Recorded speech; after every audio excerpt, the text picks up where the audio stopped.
Éxodo 15:13. Y es que esta palabra que ahora vamos a compartir nació precisamente esta semana cuando yo estaba realizando mis labores de abogado. Estaba en un tribunal en San Salvador el día miércoles, porque el jueves me tocó ir a San Miguel a una audiencia también, a Usulután, perdón. Y estaba yo parado esperando la audiencia cuando se me acercaron unas personas y empezamos a hablar de la palabra de Dios, precisamente porque uno tiene que ocupar su trabajo como un púlpito para andarle hablando. Yo siempre lo he hecho. Lo que sucede es que la diferencia conceptual es que desde hace 2 años que yo recibo un mandato de Dios para el cual yo venir acá y estar precisamente con este privilegio con el pastor, que me tomen en cuenta para poder hablar ante todos ustedes y que Dios me pueda utilizar, porque yo soy la persona más ordinaria de este mundo y que Dios nos pueda utilizar.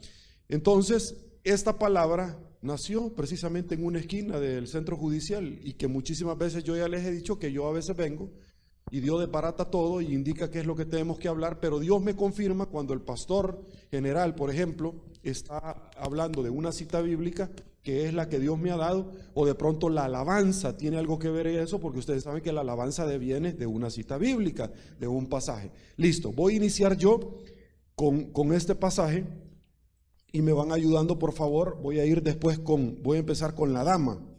Hermana, por favor, si me acompaña. En nombre del Padre, del Hijo y del Espíritu Santo.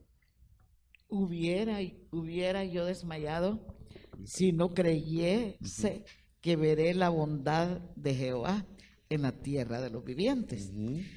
Espera en Jehová, esfuérzate, aliéntese tu corazón, sí, espera en Jehová. Listo. Pastor, por favor. Efesios, capítulo 6, versículo 16. Amén. Sí, por favor.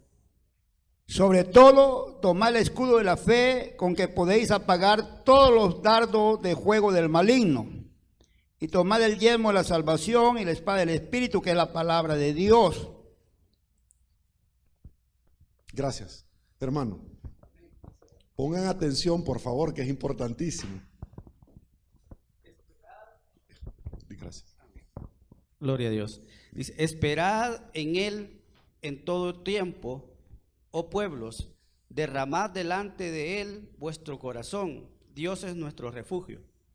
Éxodo 15:13. Por tu gran amor guías al pueblo que has rescatado, por tu fuerza los llevarás hasta tu santa morada. Hermanos, estamos a muy pocos días de poder celebrar nuevamente el nacimiento de nuestro Salvador. Y no es casualidad de que estemos nosotros reunidos, o que este domingo el pastor haya tenido a bien el poderme agendar. ¿Por qué? Porque estamos también a muy pocos días de terminar un año donde a Dios le plació que nosotros pudiéramos despertarnos cada mañana y tener un soplo de vida y ver a nuestros seres queridos y ver a toda la creación con el cual Dios nos trata de llamar la atención a nosotros, como una radio que nosotros sintonizamos, pero de pronto vamos subiendo una montaña y se va perdiendo la conexión, vamos bajando y la volvemos a tomar. Realmente nosotros, la gran pregunta antes de finalizar el año es, ¿realmente hemos estado sintonizando la estación correcta del dial en este año?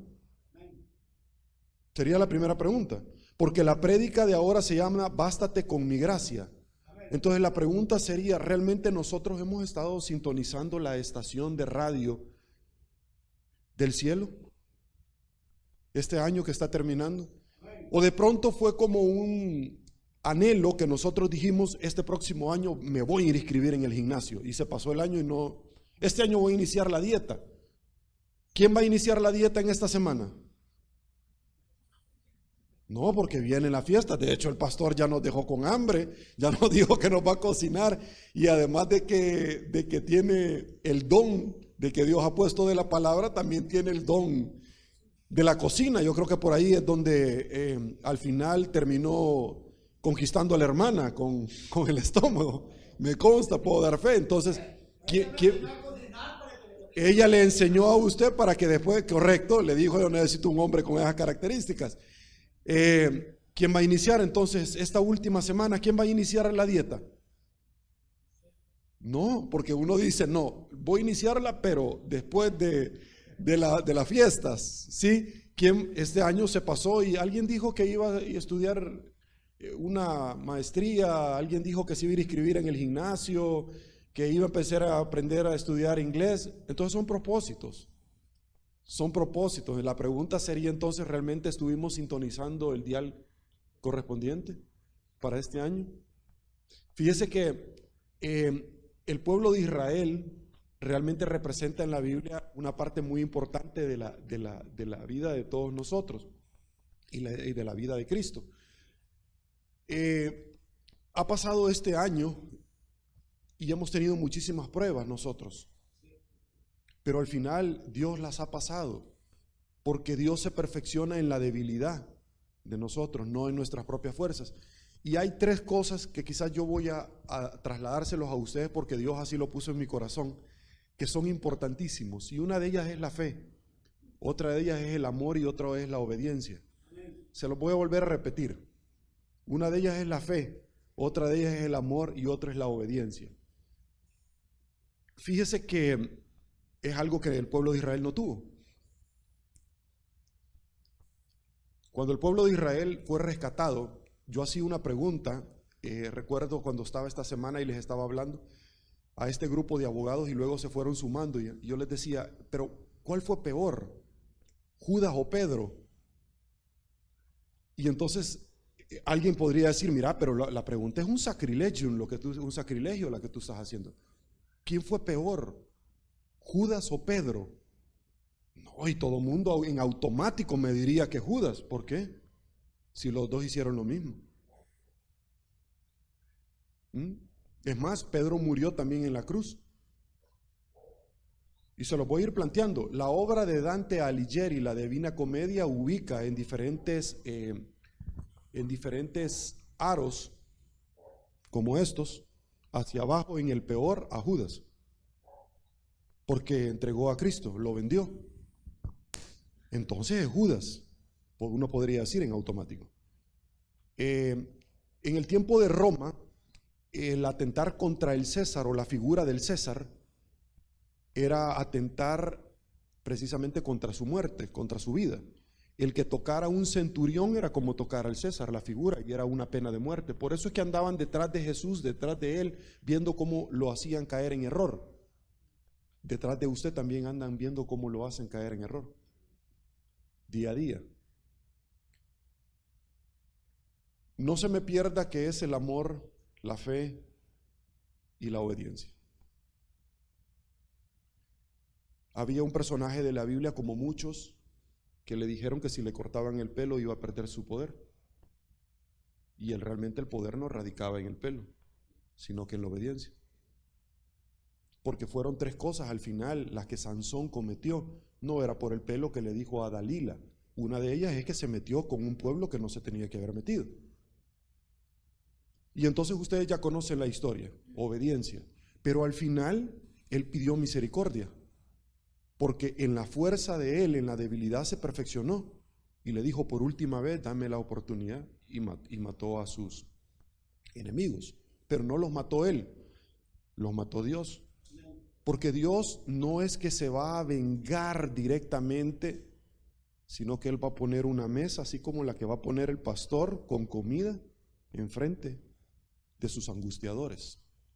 Mire qué términos más específicos los que yo ocupo, porque lo que pasa es que en materia de derecho hay términos específicos para cada una de las cosas. Y si usted cree que le llama a algo muy diferente, está hablando de algo completamente diferente. Como en inglés, que hay una cosa para cada cosa y cómo se puede utilizar. Nosotros aquí le llamamos de diferentes maneras a algo en específico. Entonces, él cometió un grave error, la obediencia. Adán también fue desobediente, porque de pronto él se vio seducido por un poder como el que se vio seducido Jesús cuando le dijo el demonio: adórame y todos estos reinos de la tierra te daré, porque así se me fueron entregados. Y él le dijo, mi reino no es de este mundo. Cuando Jesús iba a ser crucificado, solamente se dieron 2 oportunidades en las cuales él habló con Poncio Pilatos. Y una de ellas, hermanos, es porque él vino a morir por todos nosotros. Cuando la embajada del cielo en la tierra, que era el jardín del Edén, fue entregada y fue perdida. Y él vino a rectificar ese problema. Porque Adán se vio seducido y le dijo, mira, pero vos podés llegar a ser igual que Dios. Porque lamentablemente lo que nosotros queremos es que nadie nos dé cobertura. Nosotros queremos creer que por nuestras propias fuerzas nosotros podemos hacer las cosas. Por ejemplo, veo al hermano acá que está sentado. El hermano no es el mismo que cuando tenía 18 años. El pastor no es el mismo que cuando tenía 26 años. Y Dios viene teniendo un proceso con cada uno de nosotros, en el cual nos hace pasar por fuego y por pruebas para que nosotros nos vayamos moldeando. Pero dice, acuérdate de tu Creador en tus días de juventud, porque es cuando usted tiene más fuerza. Y usted cree que no necesita de nadie. Y ciertamente es lo que también a mí me ha pasado. Pero ¿qué es lo que yo aspiro? Lo que yo aspiro es que mis hijos el día de mañana conozcan a Dios mucho antes que yo y se eviten un montón de problemas como los que yo he pasado. Porque han habido problemas que han sido canjeados. Han habido problemas en los cuales yo solo me los he canjeado. Y han habido otros problemas donde han sido pruebas. Y las pruebas no son problemas, las pruebas son oportunidades disfrazadas que Dios nos da a nosotros. Hace 2 años, cuando yo recibí un mandato, recuerdo que estaba en la sala en el cuarto del hospital con mi hijo, donde yo pasé aproximadamente 10 meses, un poco más. Y entonces llegó la segunda hermana, como yo ya se los he comentado, y que yo no la conocía, una señora ya de edad. Y entonces me tocó el vidrio de la puerta, ingresó y me dijo, ¿puedo orar por su hijo? Sí, con gusto. ¿Cómo se llama usted, Sergio? ¿Cómo se llama su hijo? Santiago. Listo. Y empezó. Y no habían transcurrido ni 2 minutos cuando la hermana empezó a derramarse y a llorar como que era niña. Y se me quedó viendo y me dijo, hermano, yo ayer no iba a venir porque me duelen mucho mis rodillas. Y Dios me dio un mandato y me dijo, mañana vas a ir y vas a ir a orar. Y le vas a decir a mi hijo que yo necesito que él empiece a predicar, que yo no le he dado las características para que él no hable de mi palabra y que ya fue suficiente que le sirva a los hombres. Acto seguido que me dijo eso la hermana, me dijo, y yo le recomiendo que le haga caso, obediencia. Yo le recomiendo que le haga caso y por eso estoy aquí, hermano. No solamente porque me encanta, me apasiona, porque Dios conoce mi corazón y sabe que lo que le estoy diciendo es cierto, me apasiona, me encanta, porque siempre lo he andado haciendo. No, pero lo estoy haciendo por obediencia y mi corazón está alegre de la misma manera en que ustedes pasaron al diezmo y al folí, con alegría a dar lo que a Dios le correspondía. Cuando el pastor estaba hablando de eso precisamente, hermano, a mí se me vino a la mente un pasaje de mi vida, donde yo les puedo recomendar, yo soy abogado, pero yo no soy economista ni tampoco soy asesor de inversiones, pero yo de verdad que yo le puedo decir a ustedes que la mejor inversión que ustedes pueden hacer es tener de socio a Dios en su vida, si ustedes quieren de verdad. Pero Dios no es una tarjeta de crédito que ustedes la van a ir a meter al cajero y le van a dar dinero, no, porque eso se maneja según el mundo espiritual. El mundo espiritual, que cuando estaba antes de ser crucificado Jesús, Pilatos le dijo, tus seguidores están pidiendo que te crucifique. Y él le dijo, mis seguidores si estuvieran acá ya hubieran venido a rescatarme. Y él había guardado silencio. Vea usted, hermano, no se me pierdan porque es importantísimo de verdad lo que le estoy diciendo de esas 3 palabras, de amor, de obediencia, de fe. Y entonces le dijo, mis seguidores ya hubieran venido si yo los hubiera llamado. ¿Quiénes son? Los ángeles. Ya hubieran venido a liberar. Y la otra oportunidad es cuando Pilatos le dice, decime que sos inocente porque yo tengo el poder para liberarte. Y fue la segunda vez que le dijo, tú no tienes más poder que el que mi mismo Padre te ha dado. Y yo a eso he venido.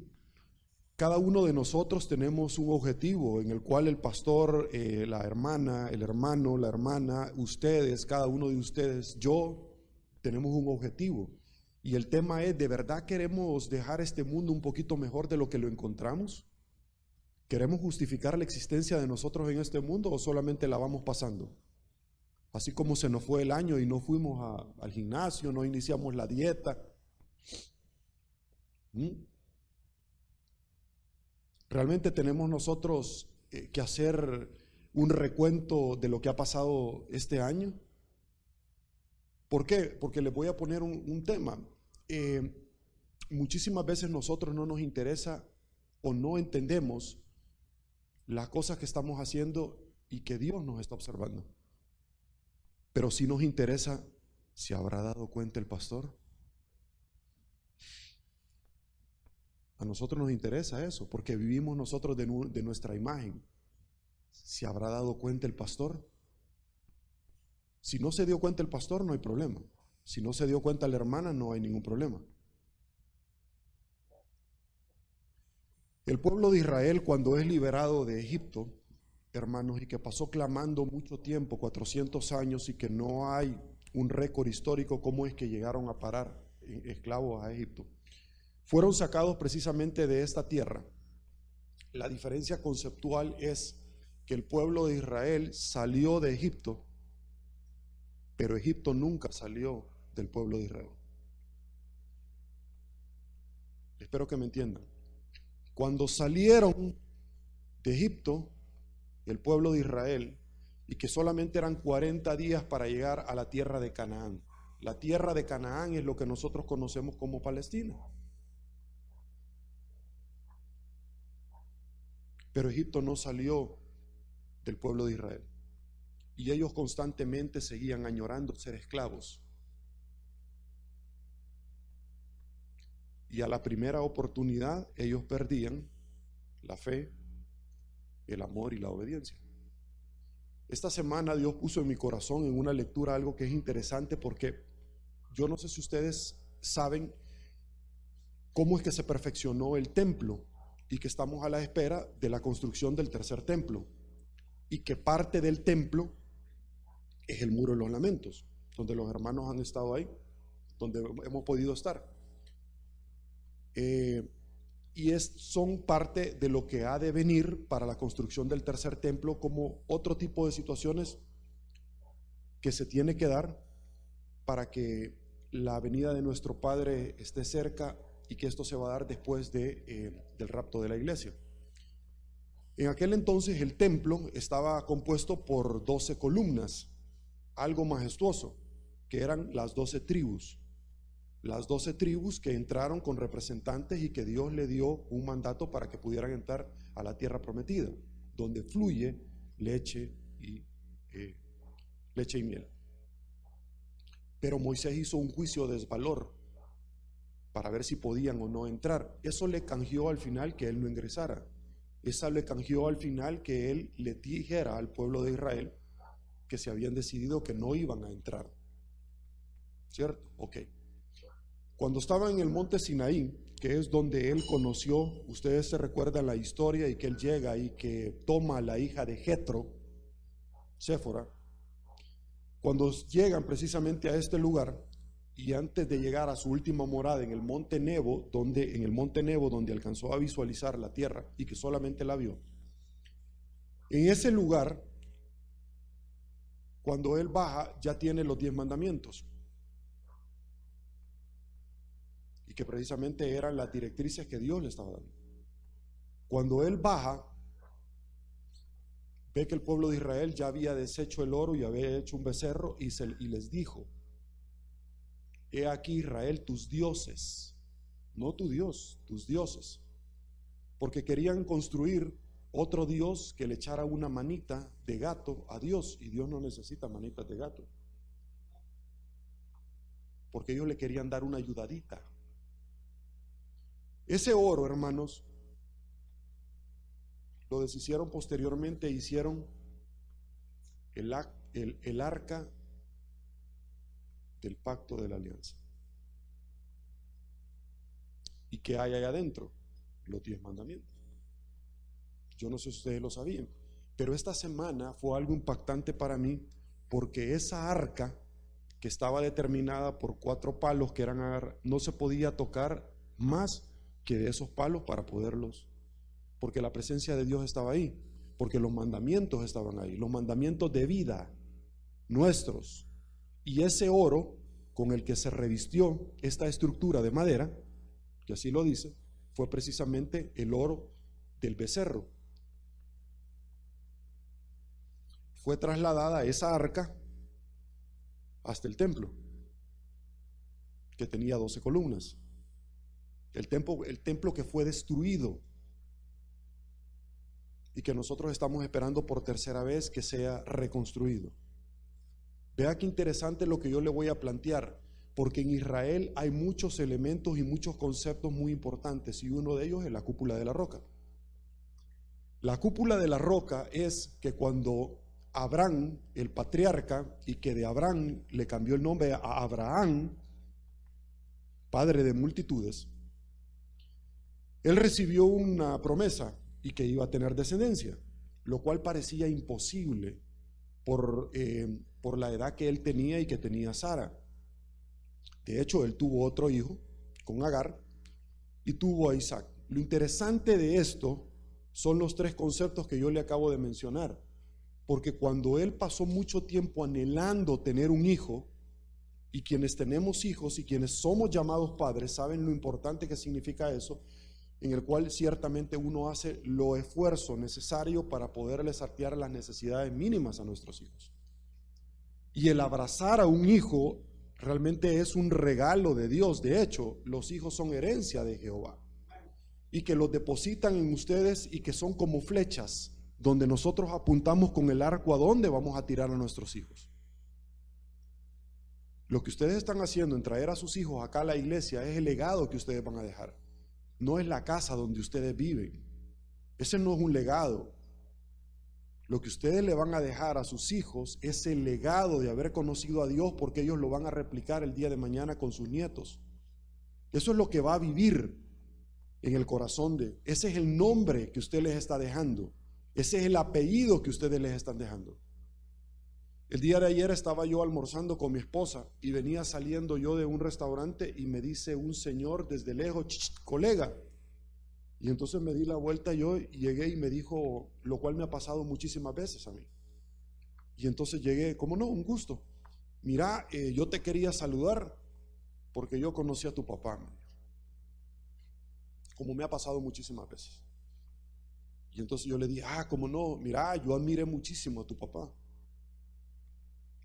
Ya entenderán cómo me siento yo, ¿verdad? De orgulloso de mi padre.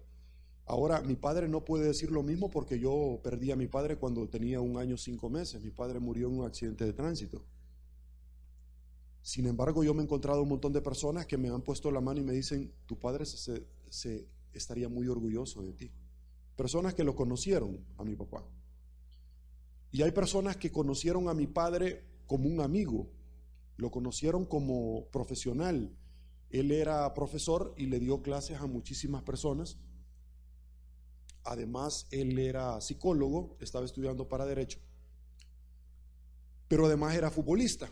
Entonces, era futbolista y nos representó a nuestro país en el Mundial del 70 y en los Juegos Olímpicos. Entonces fue una persona muy querida en este país.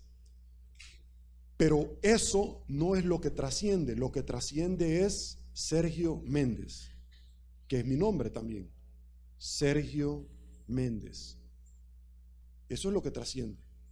Y eso es lo que yo le quiero dejar a mis hijos el día de mañana. Y que mis hijos ya lo experimentaron. Y que le dicen, mira, tu padre es Sergio Méndez. Sí, yo le veo la cara a él de alegría. Eso no tiene precio, hermano.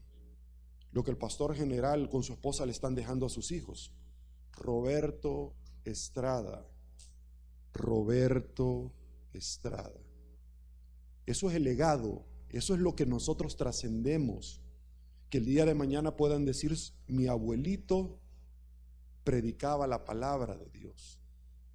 Eso. Mi padre jugaba fútbol, mi padre era profesional. Otro personaje, como en este caso yo, mis hijos van a decir: mi papá Sergio predicaba la palabra de Dios. Y ellos se van a sentir orgullosos. Y yo me encuentro a muchísimas personas donde me toman de la mano y me dicen: mire, su hijo es compañero de mi hijito.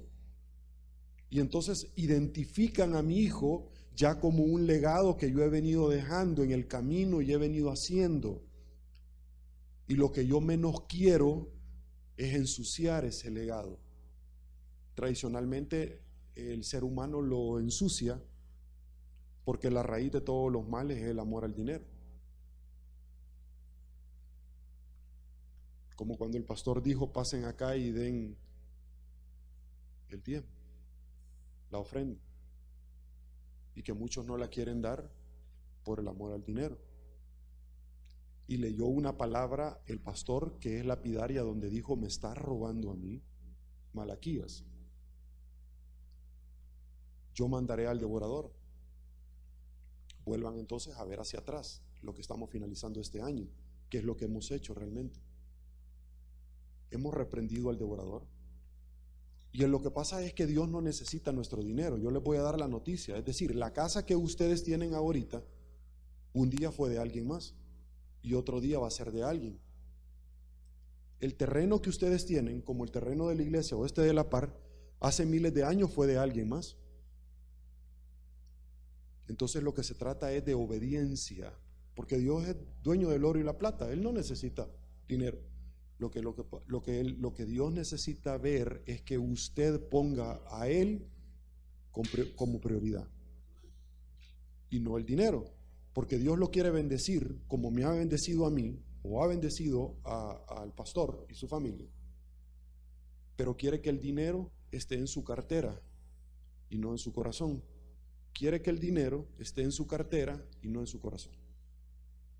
Cuando Abraham recibió esa palabra y fue obediencia, al igual que venir a dar el diezmo, y que es obediencia, lo hizo por amor, pero había anhelado a su hijo. Y las madres y los padres que están aquí saben a lo que me estoy refiriendo. Cuando estaban en el hospital y su hijo nació y se los pusieron en su regazo. Eso es una satisfacción que no tiene una forma en la cual yo puedo utilizar para poderles explicar a todos ustedes qué es lo que se siente.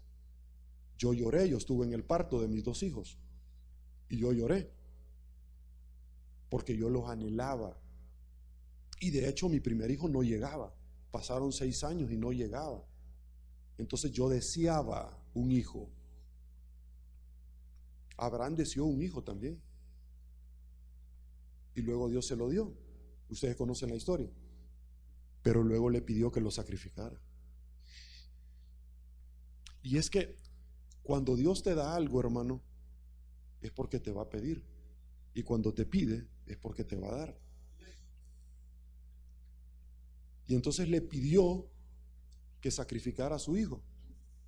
Pero en esa misma cordillera, y es lo que yo les quiero explicar esta mañana, mediodía, en esa misma cordillera, donde va subiendo con Isaac, y que cuando llega a la cima le pregunta: papito, ¿qué vamos a hacer? Y luego de preparar todas las condiciones para hacer el holocausto y que con olor fragante subiera, le pregunta a él que dónde estaba, entonces que solamente hacía falta el corderito, y él le dice: Jehová proveerá. Como esta iglesia, Jehová proveerá. Esas fueron las palabras de Abraham. Y entonces a matarlo iba a su hijo anhelado, cuando Dios lo detuvo por medio de un ángel. Los ángeles tienen una parte muy importante en nuestra vida. Recuerdan hace un rato que yo les dije que cuando Poncio Pilatos le dijo: mira, tus seguidores te han entregado, y él les dijo: los ángeles. Ustedes recordarán cuando Jesús iba a nacer, dentro de una semana más o menos, quisieron matar a todos los niños. le dijo que iban a ser el hijo de Elón. ¿Sí? ¿Se recuerdan? Y entonces ustedes recordarán que cuando Moisés iba a beber el agua y no el fuego, un ángel vino y lo empujó y se quemó. Los ángeles tienen una parte muy importante. De hecho, tuvo mucho que ver con Moisés cuando lo salvó. Se llama obediencia. Y él lo iba a matar a su único hijo. Y lo salvó. Y le dijo que él iba a ser padre de multitudes, de muchos, porque había probado su corazón. Pero el hermano que ha estado en Tierra Santa, los que hemos estado en Tierra Santa, sabemos que esa misma planicie del Gólgota, donde iba a sacrificar a Isaac, muy cerca de ahí está la montaña de la calavera, el Calvario, donde años después que él le pidió que sacrificara a su único hijo, él sí sacrificó a su único hijo. ¿Ustedes nunca habían repasado eso? ¿No habían meditado sobre eso? Porque él le pidió a su hijo y luego lo detuvo. Pero en esa misma planicie está cerca el Gólgota, donde le dijo: yo te lo pedí, yo lo voy a hacer con mi hijo. Y sacrificó a su hijo. Cuando sacrifica al hijo de él, tiene una trascendencia espectacular, porque fueron 3 días. Y él dijo: ustedes pueden destruir el templo, y a los 3 días yo lo voy a reconstruir. Se estaba refiriendo al templo él, no al templo físicamente. Él era el templo. Y entonces ellos lo creían como un sacrilegium. De hecho, entre Anás y Caifás, muchísimas veces dijeron: lo tenemos que matar, porque nos está quitando los seguidores. Lo tenemos que matar. Lo tenemos que aniquilar. Con todo lo que él estaba haciendo, él estaba desafiando al poder político y económico de la época. Él estaba hablando de amor, porque la palabra de él era amor. La palabra de él era fe. La palabra de él era obediencia.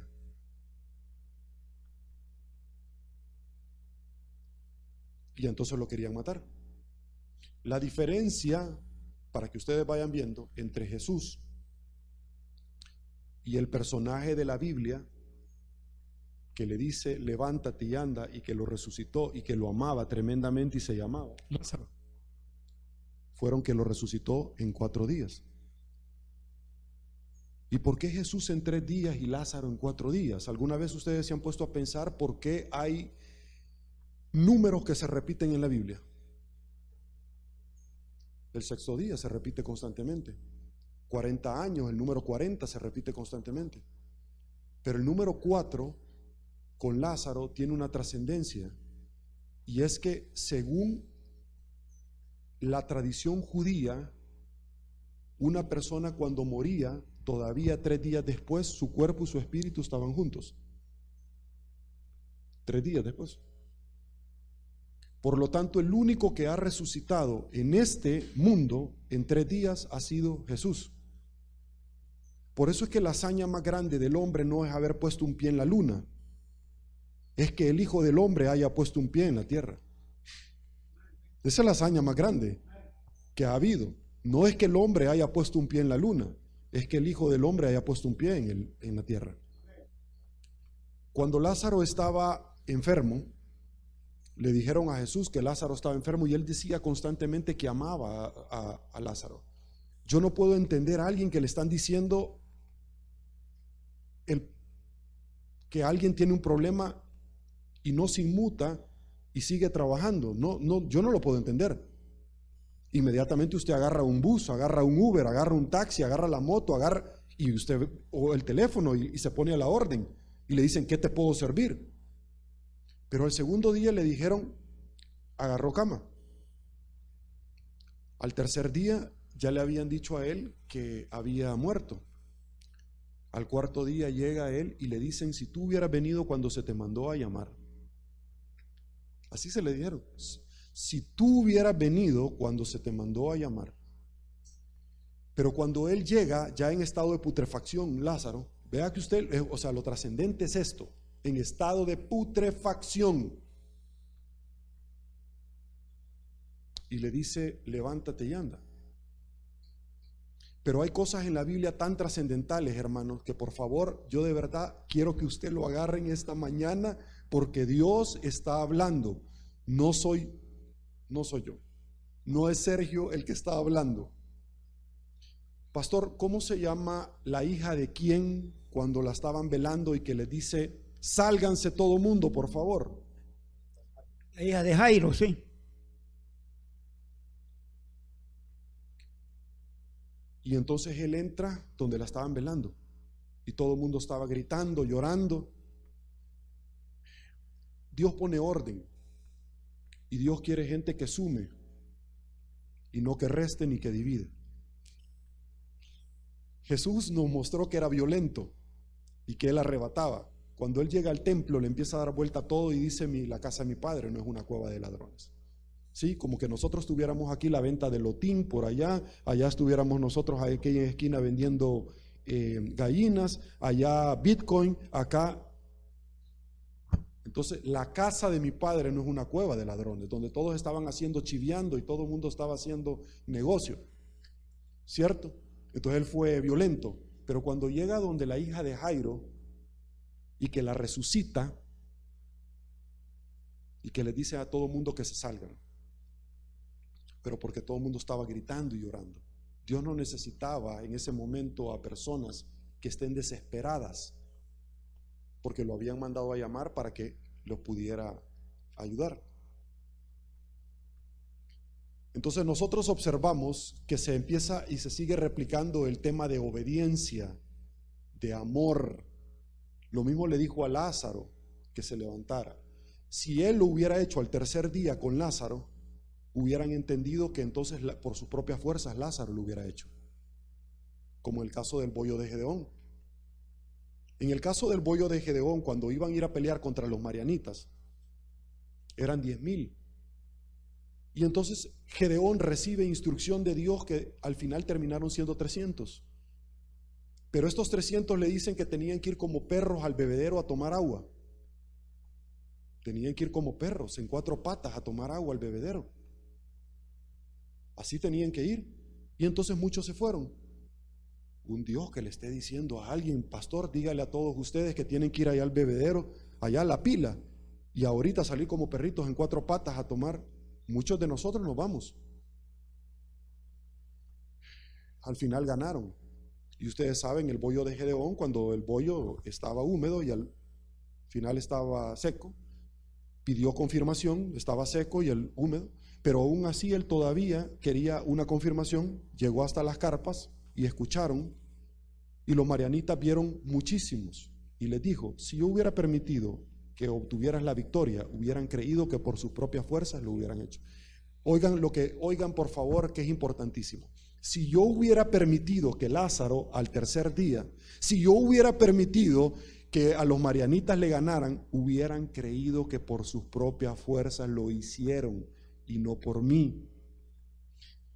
Cuando sacaron a Israel de Egipto y que pasaron anhelando el salir, luego ellos anhelaron ser esclavos nuevamente. Cuando estaban frente al Mar Rojo, le decían, y que no habían suficientes tumbas en Egipto para habernos traído.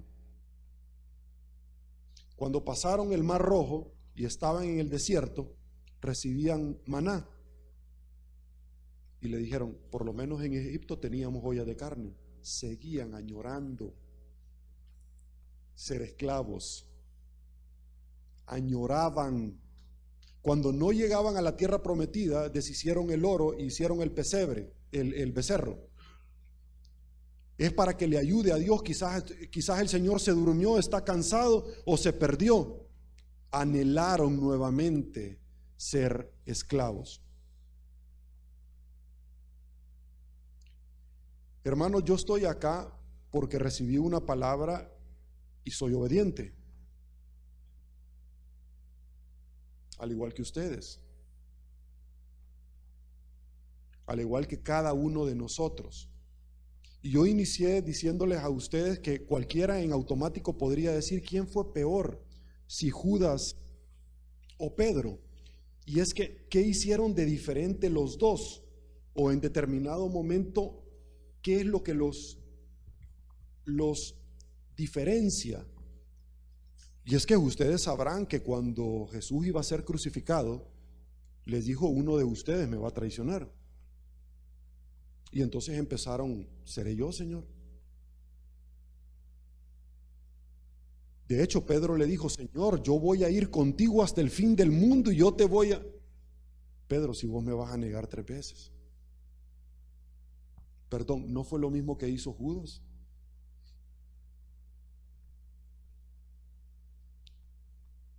¿Qué es lo que hizo Judas? Como nuestro derecho, el cual nosotros tenemos, deviene del derecho romano, Judas lo que hizo fue el testigo choco. Necesitaban que alguien señalara a Cristo como un testigo que había andado hablando mal del César. Por eso es que, y lo que pasa es que en aquel entonces, lo único que tenía una pena de muerte era el delito de sedición, de rebelión, el de golpe de Estado. Tenía en automático. El atentar contra alguien como un gendarme o un guardia romano era atentar contra el César. Ustedes saben que los 12 apóstoles eran malías, ¿verdad? Los apóstoles no eran personas con una comunidad con Dios, eran malías. Y ellos mismos se sentían ofendidos cuando le decía: baja de ahí, que esta noche voy a dormir en tu casa y voy a cenar contigo, con el recaudador de impuestos. Y entonces empezaban a murmurar, y estaban murmurando, pero el Señor los escuchaba, de donde estuvieran. Mira, con el recaudador de impuestos, como que ellos eran unas grandes joyitas, si ellos eran malías, los apóstoles. Y entonces le preguntaron: ¿y por qué lo has hecho, Señor? Porque yo he venido para los enfermos, no para los sanos, empezando por ustedes. Yo les estoy demostrando que a ustedes, por todo lo que han visto, van a cambiar y van a andar contando lo que yo he visto. Y como primer punto, antes de cambiar a los demás, ustedes deben de estar claros de que ustedes son los primeros que van a cambiar. ¿Alguien recuerda cuando estaba en el colegio o cuando está en el trabajo o en la universidad y le dicen que van a tener una exposición? Antes de convencer a todos los presentes, debo estar yo convencido de lo que les voy a decir. Eso fue lo que hizo Cristo. Convenció a los apóstoles con hechos y los empezó a cambiar para que ellos después fueran en un efecto multiplicador a cambiar a los demás. Ustedes saben, esto requeriría, lo vamos a hacer, primero Dios, lo vamos a hacer nosotros, si Dios nos lo permite, en la próxima prédica. Vamos a hablar geográficamente de dónde se dieron los milagros en la Biblia y por qué llegaba Jesús a determinado lugar y hacía un milagro y le decía: no vayas a decir nada. Pero de pronto se iba para otra provincia y le decía: anda y contá lo que viste. Eso lo vamos a desarrollar en su momento, porque el primer juicio de Cristo que nosotros llevamos, recuerdo cuando yo iba ingresando a la universidad a estudiar Derecho, el primer juicio que nosotros vimos fue el juicio de Cristo. Y entonces nosotros lo analizamos jurídicamente en el tema de jurisdicción en materia y jurisdicción territorial. Y obviamente a Jesús le violaron todos los derechos habidos y por haber, ¿verdad?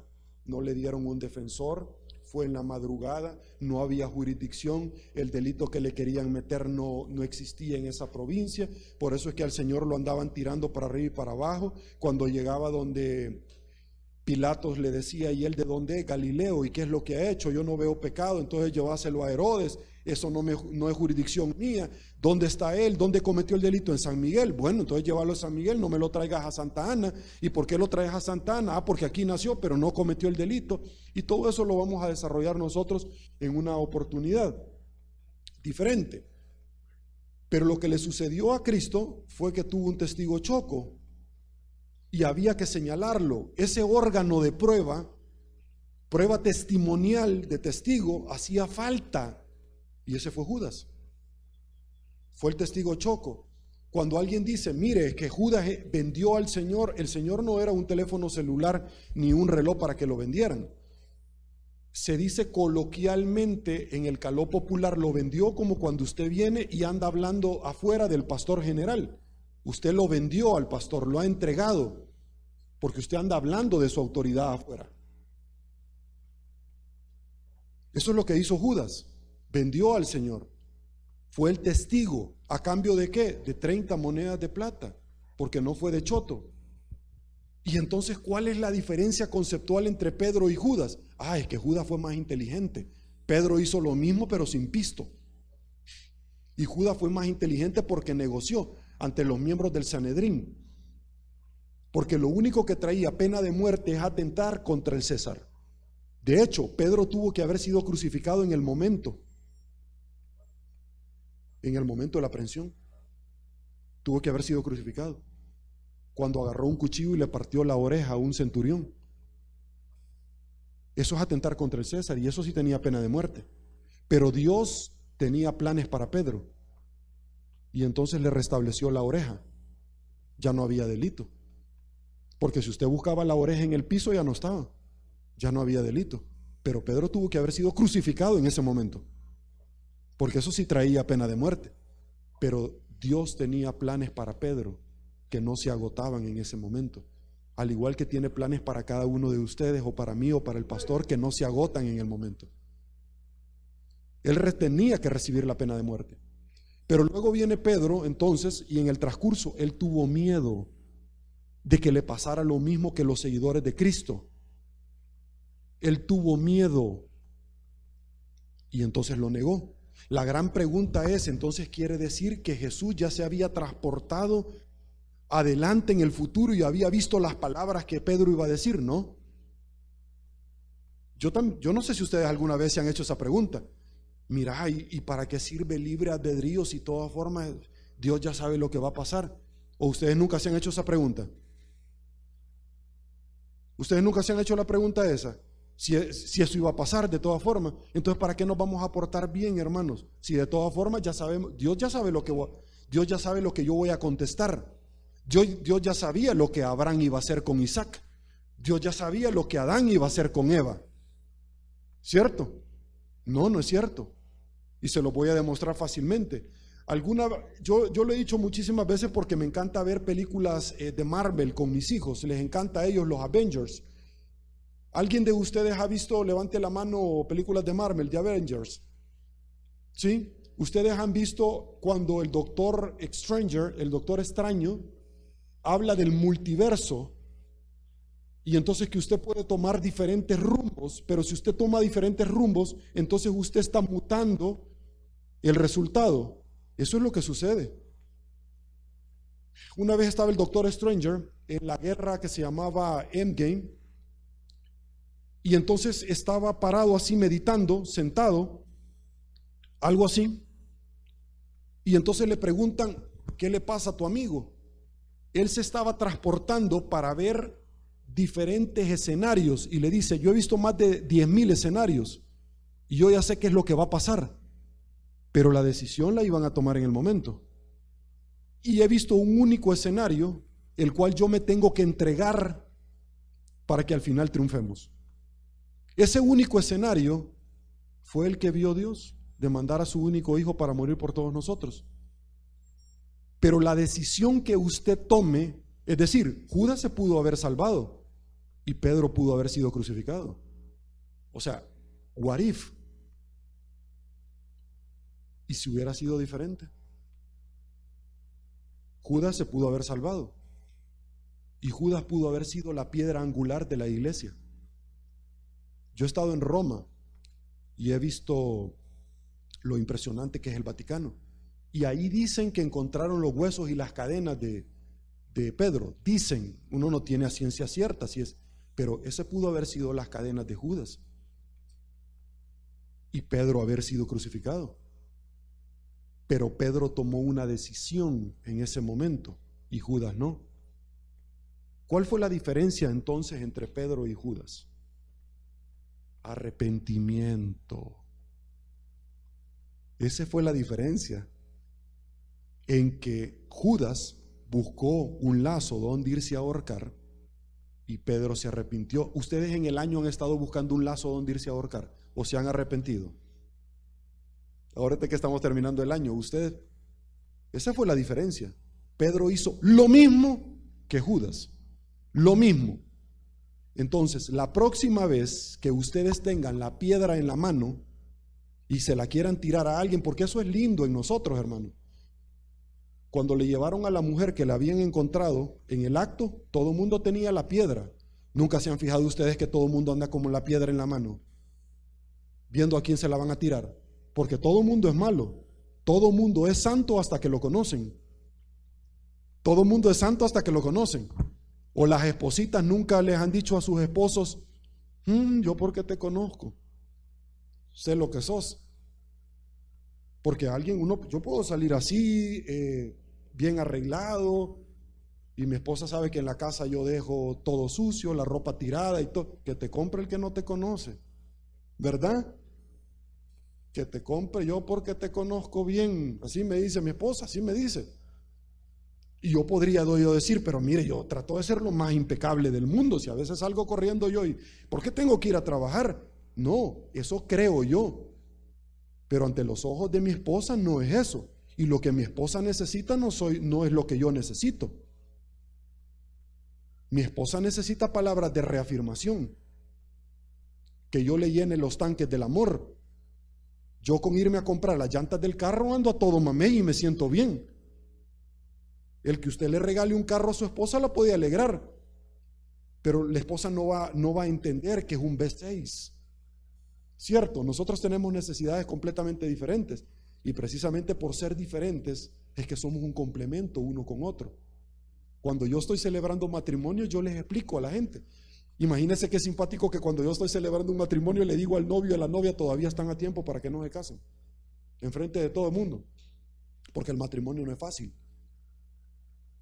¿Sí? O ha sido fácil, hermana. No, pero llévese el micrófono porque se le queda viendo al hermano. Yo sé que estamos en Navidad y que queremos pasar las fiestas navideñas en amor. ¿No le enciende? Sí, amén. Sí, así, no ha sido fácil. No. No ha sido fácil. No. Hermano, ha sido fácil. Es bien difícil. Es bien difícil contestarle, me iba a decir. Más en esto, más ahorita que estamos en esta fiesta y queremos terminarla bien. No es fácil el matrimonio, pero es una bendición de Dios. No es fácil sacar a un hijo adelante, pero es una bendición de Dios. Sí, yo eso es lo que yo le digo a las parejas. Y siempre en la bendición de Dios, siempre quiere estar el diablo destruyendo, porque el diablo vino a tres cosas acá a este mundo. ¿A qué, hermano? Para matar, hurtar y destruir. Yo no sé si un poquito más alto, hermano, porque yo no sé si ustedes escucharon. Es que Él no vino a amar a nadie. Él no vino a aconsejar. Él vino a matar, robar y destruir. Matar, robar y destruir. Él no ha venido a sobarle el lomo a nadie, hermano. Él vino a qué, perdón, hermano? A matar, hurtar y destruir. Matar, hurtar y destruir.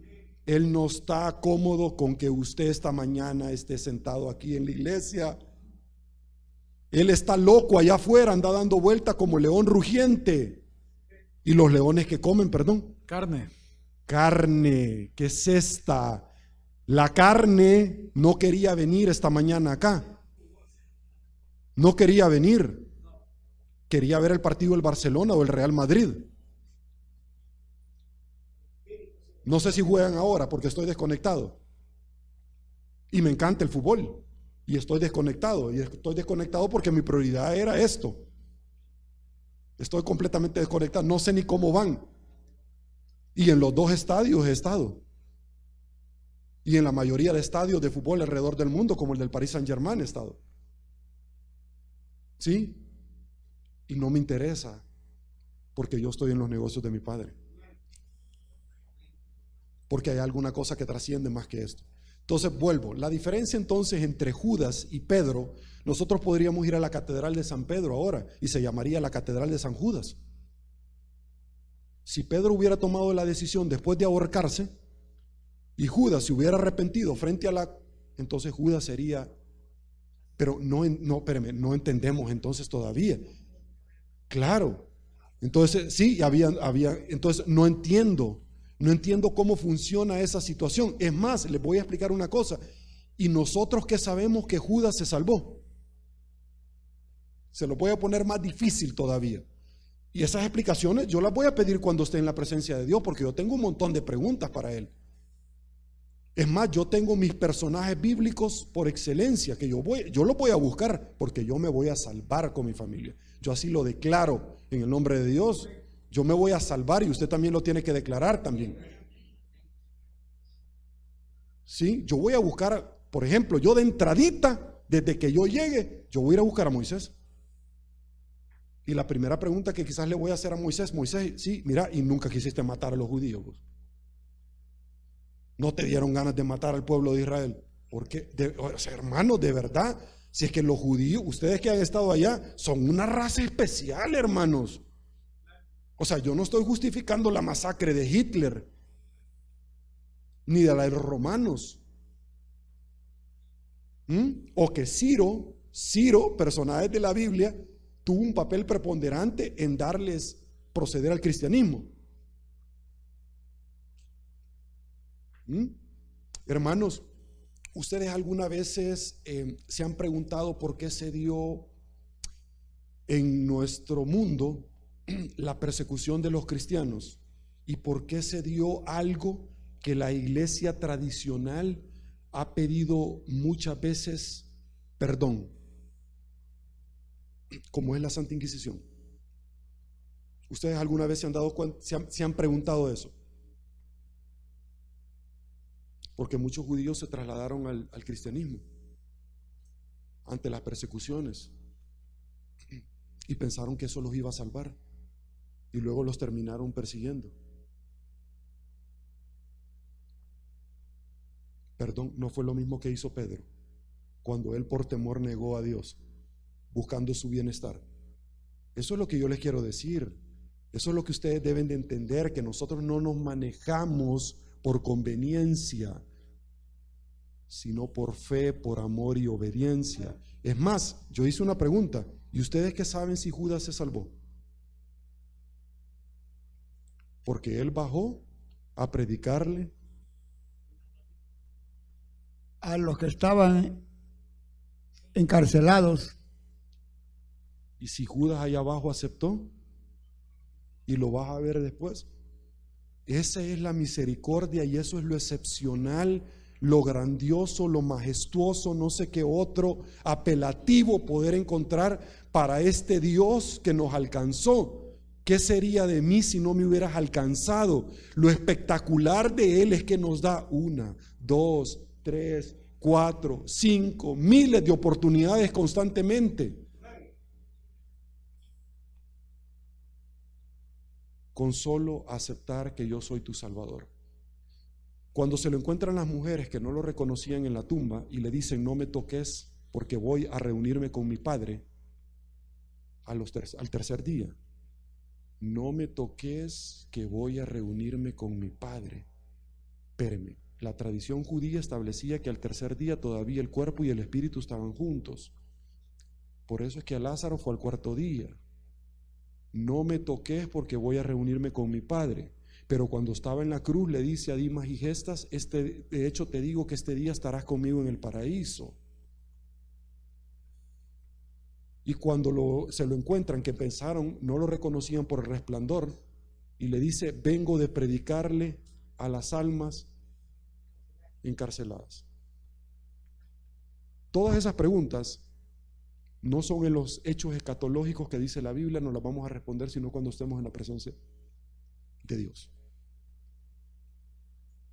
Entonces, si él bajó y le predicó y Judas aceptó, se salvó. Y eso es lo espectacular del Dios que nosotros tenemos. Eso es lo espectacular del Dios que a nosotros nos gobierna. Gobierna, porque en nuestra debilidad Él se perfecciona. Y para terminar, hermanos, hay una planta que se llama el bambú chino. El bambú chino tiene una característica espectacular, que pasan muchos años y no crece. ¿Usted cree que el andar a la par de Dios no está creciendo? Y muchos no ven frutos en ustedes, pero Dios sí lo está viendo.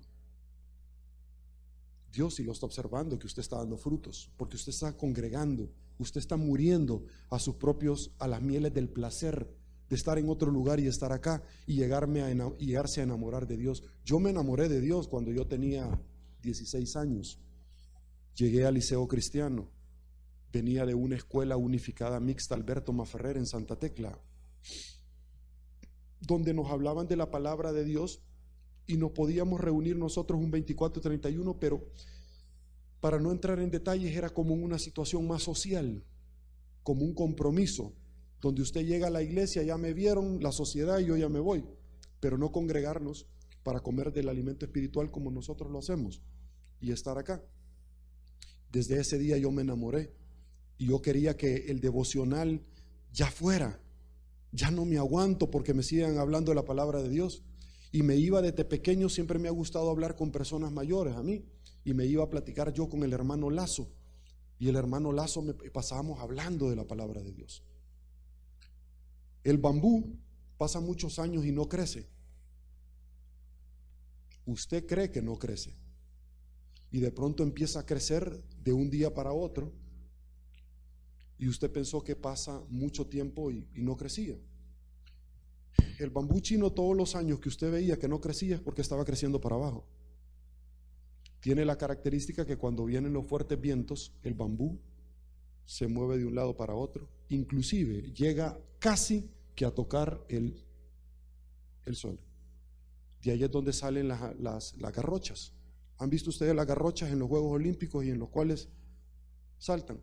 La flexibilidad. Y eso lo hace precisamente para que el día de mañana vengan las tempestades y no lo derriben. Eso es lo que hace Dios con nosotros. Nos hace crecer para estar en la roca y que nuestra casa no esté edificada en arena, sino que en la roca. Para crecer, tener raíces y poder soportar lo que va a venir el día de mañana. Cuando Pedro, que tenía planes, Dios para él, cuando Pedro viene y que era ligero de boca, Pedro era ligero de boca, era imprudente Pedro, además que era malía, era imprudente. Judas Iscariote robaba, gaveteaba. Judas, cuando está la mujer limpiándole los pies, le dice Judas, mira, ¿y eso por qué no lo vendieron? Y el dinero se lo dimos a los pobres. En palabras, en principio resultaba atendible, pero es que cada dinero que entraba él gaveteaba, porque él era el administrador del grupo. Y entonces, lo que yo le quiero decir con todo esto, hermano, para ir finalizando, es que el narcotraficante, el violador, el extorsionador no nació así. Se fue perfeccionando como nos estamos nosotros perfeccionando en la palabra de Dios. Judas no terminó de la noche a la mañana aceptando 30 monedas de oro. Él ya venía perfeccionándose porque él era, ¿cómo se llama el que maneja? Tesorero. Él era el tesorero del grupo y todo lo que entraba él gaveteaba. El bolito que está tirado en una cuneta, él no terminó así de la noche a la mañana. O la persona que le es infiel a su esposa o a su esposo, no fue de la noche a la mañana. Lo fue perfeccionando, así como nosotros nos estamos perfeccionando. Cuando Judas llega a recibir 30 monedas de plata, es porque él ya venía en una actitud consuetudinaria. Eso es lo que venía haciendo. Y vea usted, no me va a dejar mentir, porque es un regalo de Dios. Cuando él viene y se despide, le dice, yo me tengo que ir para que el Espíritu, y le voy a mandar al Espíritu Santo, dice él. Vea qué interesante. Yo me tengo que ir, después que se reunió con los apóstoles nuevamente, y ahí le voy a mandar al Espíritu Santo. El que tenemos. ¿Y qué tiene que ver eso con todo lo que estamos hablando? Aquí viene a continuación. El Espíritu Santo que nosotros tenemos sirve para evitar la destrucción del hombre. La primera vez que alguien le agarra dinero a la mamá, yo no tengo ningún problema. Sergio, ¿y tú alguna vez cuando eras chiquito le agarraste dinero a tu mamá? Levanto la mano. Sí, yo no tengo ningún problema. Alguien más no la tienen que levantar, pero yo sí soy honrado, yo no tengo ningún problema. Y me arrepiento, por supuesto que me arrepiento. Y me arrepiento ahorita que soy padre yo. No, me arrepiento desde que conocí de verdad a Dios. Porque yo he conocido muchos errores. ¿Y qué le gaveteabas? Ah, bueno, para irme a comprar un dulce. Porque a mí no me daba. Y entonces yo me quedaba con los vueltos de las tortillas. Sí, pero yo no lo tenía que hacer. Yo no lo tenía que hacer. Y entonces, ¿tú has cometido errores? Sí, he cometido muchísimos. Pero yo no lo tenía que hacer. Cuando usted viene la primera vez que mintió, se sintió mal. La primera vez que agarró un dinero, se sintió mal.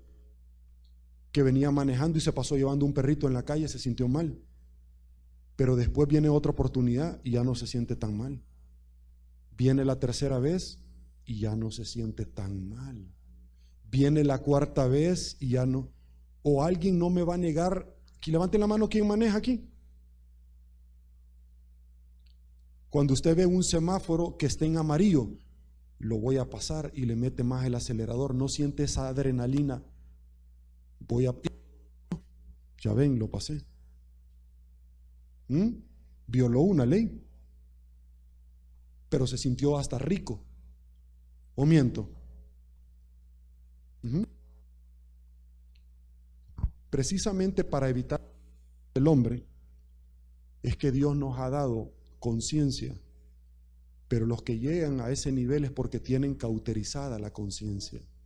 Cuando ya matan a gente constantemente, cuando ya, para evitar la destrucción del hombre, aquello que no nos deja, aquello que a mí muchas veces no me deja dormir, y que yo estoy dormido y que me levanto y estoy pensando. Y usted puede pensar en muchísimas cosas. Puede pensar que usted está con su pareja y está pensando en la otra. Ouch. Les dije que todavía tenían chance para irse. Que usted está con su pareja en la cama y usted está pensando y se siente mal. Y se siente mal. Pero de pronto va pasando el tiempo y ya no se siente tan mal. Se le está cauterizando la conciencia. Y le dijo, yo me tengo que ir, pero le voy a mandar al Espíritu Santo para que se quede con ustedes. Hay una parte muy simpática que no me quiero ir sin compartirla con ustedes. Y es que hay una serpiente que se llama la cobra africana. Y la cobra africana, hermanos, tiene una característica y es que el veneno es mortal. Pero no solamente eso, sino que paraliza todos los nervios y nuestros músculos. Y la presa que ha sido mordida, luego está viendo cómo se la está tragando y los ácidos de la cobra están desarmando la presa y él conscientemente está viendo que se lo están comiendo, pero no se puede mover. Eso hace la cobra africana. Entonces, la cobra africana, como todas las serpientes, mudan el pellejo. Y entonces usted va viendo que lo van dejando a su paso, pero se les queda trabado en la cara. Entonces tiene que venir alguien con un bisturí y quitárselo. Pero para llegar a hacer ese procedimiento, hermanos, es bien difícil. Porque muchos agarran un rollo de papel higiénico y se lo meten en la trompa a la cola, a la cobra africana, y en un ratito el papel higiénico blanco se vuelve amarillo porque absorbe todo el veneno. haber agarrado la cobra no es el problema, porque ella estaba sin visión, porque ya les dije que todo el pellejo se les queda acá y no se pueden. Ese no es el problema. El problema es después cómo le vas a quitar ese rollo de la boca. Hermanos, el problema más grande de la cobra es cómo usted le va a quitar después el rollo de papel higiénico cuando ya le quitó el pellejo. Hermanos, el problema no es agarrar el pecado, es cómo se lo va a quitar, al igual que la cobra africana. Muchísimas gracias, que el Señor los bendiga tremendamente. Gloria a Dios, bendito eres, Señor.